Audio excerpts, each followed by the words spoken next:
Hey guys, welcome to Tony's How To's. In this video, I'll show you how to switch personal account on Instagram. So if right now you want to actually switch your account to a personal account after using it as a business or a creator account, well, it is actually possible to switch back into a personal account. So the first thing that you want to do here is you want to open up your Instagram application and basically log in into your account. So if you're already logged in, you'll be redirected into your homepage here.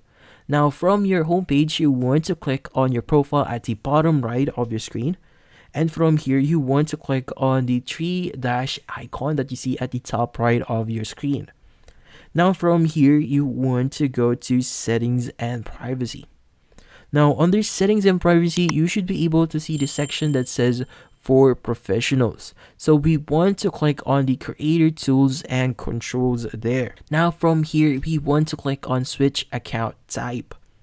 Now from here, you can just basically click on the switch to personal account. And from here, it's going to notify you if you really want to switch over to a personal account. So just click on the switch to personal account. And from here, let this load up. And once it loads up properly, it's going to say switch to personal account. And you've just successfully switched over to a personal account again on Instagram. And that's about it. So thank you for watching. If you have any questions, feel free to ask in the comment section. If you enjoyed this video and found it helpful, you can use the link in the description to subscribe. See you in the next video.